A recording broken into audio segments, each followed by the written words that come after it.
Bismillahirrahmanirrahim. Dear students, welcome to my YouTube channel Cyclone Chemistry Series.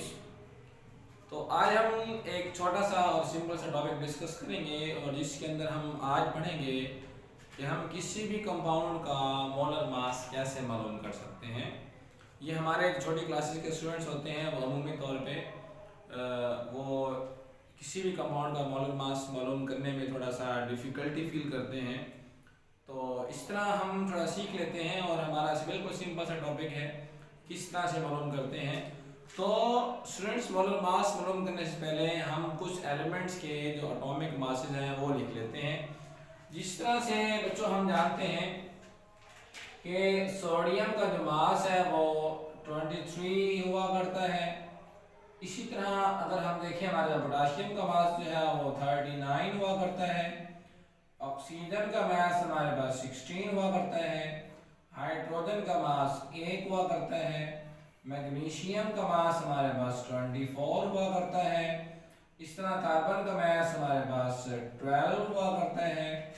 और साथ ही अगर हम देखें हमारे पास नाइट्रोजन का मास जो है वो 14 हुआ करता है। तो यहाँ आप साथ AMU लिख लेंगे इन तमाम के साथ।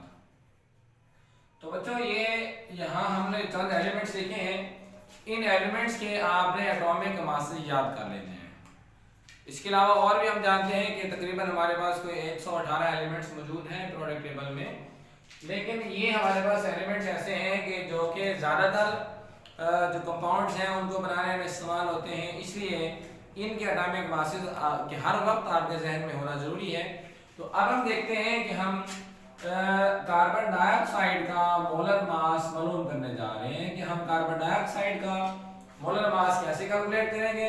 बच्चों हम देख रहे हैं यहाँ हमारे पास कार्बन भी मौजूद है और साथ हमारे पास ऑक्सीजन भी है। तो इसका मतलब क्या हुआ कि हमारे पास कार्बन डाइऑक्साइड में दो एलिमेंट्स आ रहे हैं, कार्बन और साथ ऑक्सीजन। कार्बन का मास हमारे पास यहाँ पर 12 है और इस तरह ऑक्सीजन का मास यहाँ पर 16 है। तो कार्बन की जगह पे आप 12 लिख लें प्लस ऑक्सीजन का मास हुआ करता है 16। तो क्योंकि ऑक्सीजन हमारे पास 2 है इसलिए इसको 2 से मल्टीप्लाई कर देंगे। तो ये हमारे पास आ जाएगा 12 प्लस 16 टू द 32, ये हमारे पास आ जाएगा 44। तो क्योंकि हम मोलर मास मालूम कर रहे हैं तो हमारे पास इसका यूनिट आ जाएगा ग्राम पर मोल। तो इस तरह से हम कार्बन डाइऑक्साइड का मोलर मास मालूम कर सकते हैं। सेकेंडली बच्चों हम देखते हैं कि हमारे पास जो दूसरी एग्जांपल यहाँ पर आ रही है वो हमारे पास है सोडियम हाइड्रोक्साइड, कि हम सोडियम हाइड्रोक्साइड का मोलर मास किस तरह से कैलकुलेट करेंगे। तो बच्चों जरा गौर कीजिएगा, इस कंपाउंड में हमारे पास सोडियम है और सोडियम का मास 23 हुआ करता है और 23 लिख देंगे। साथ हमारे पास ऑक्सीजन है, ऑक्सीजन का मास 16 हुआ करता है, हाइड्रोजन का मास 1 हुआ करता है। तो आप जब इनको ऐड करेंगे तो हमारे पास आंसर आएगा 40।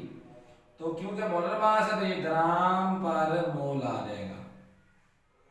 तो इस तरह बच्चों हम एक और मिसाल करते हैं। जिस तरह हमारे पास अब हम देखते हैं कि हमारे पास है ग्लूकोज, वी हैव C6H12O6। तो इस तरह से क्या होगा जरा गौर कीजिएगा बच्चों, कार्बन का मास हुआ करता है 12, क्योंकि कार्बन 6 है इसको 6 से मल्टीप्लाई कर दें। हाइड्रोजन का मास हुआ करता है 1 और इस तरह से क्या होगा, इसको आप 12 से मल्टीप्लाई कर देंगे।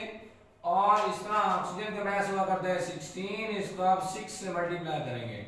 हमारे यहाँ स्टूडेंट्स अपने तौर पे गलती करते हैं, वो गलती ये करते हैं वो देखते हैं यहाँ हमारे पास जो 6 है ये छोटा करके नीचे लिखा गया है।